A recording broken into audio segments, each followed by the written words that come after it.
I want to combine some ideas that I've been talking about in other videos and talk about how we can use recursion and some of the things we've been learning about percentage growth to solve some kind of financial problems. So Timothy Tightwad takes a job, and his first 3 years' salary, you can see there.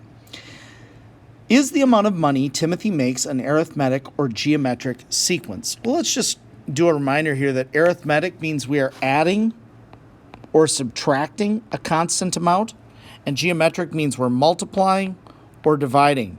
We often think of both of these things like as either addition or multiplication. We think like if we were going down, we're adding a negative, and if our amount's going down, we're multiplying by a fraction instead of dividing. So I always check arithmetic first, and I look at this and I say, well, it looks like his salary grew $800 the first year, and that's not what happened the second year. So to me, it's got to be geometric. So I would just use my calculator and figure out, well, what was the growth? Take the second one and divide by the first one. Let's do that.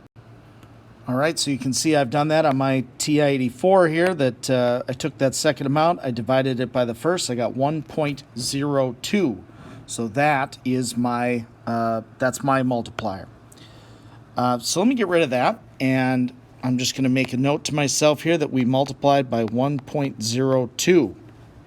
So the recursive equation for Timothy's salary would be to say, well, the first year he made $40,000, and after that we would n un minus 1 multiplied by 1.02. Now let me just make a little bit of a note here from an earlier thing that we talked about. If someone were to ask Timothy, like, what percentage of a raise are you getting? Remember, the way we can always calculate raises or depreciation is we say 1 plus or minus an amount tells me the percent raise. Well, of course, here it was 1 plus or minus 0.02 that gave us our multiplier. So Timothy could say, well, every year I got a 2% raise, because 0.02 is a percent. We just multiply by 100. Okay? Next, what would Timothy's salary be in the fourth and fifth years? So, of course, we already have years 1, 2, and 3.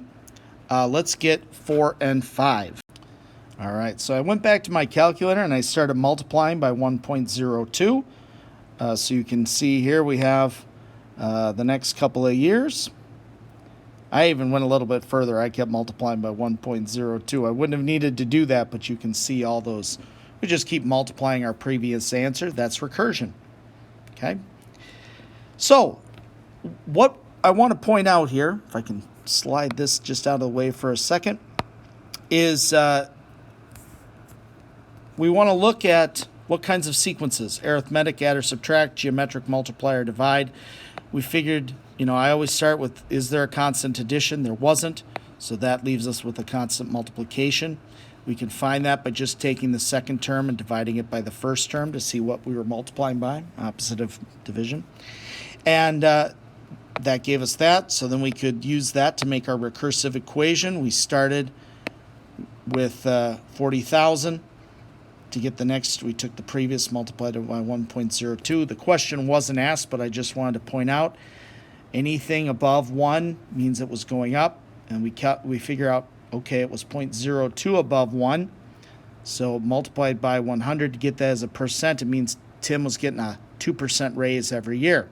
If it had been below, that means he was losing money, and we would figure out how far below 1, and that would tell us how much, what percentage he was losing. And then we just use our calculator, just multiplied this by 1.02 and the next as well, and that gave us his next few years. If this video helped you, please like and subscribe for more math help. I have videos on geometry, algebra, calculus, statistics,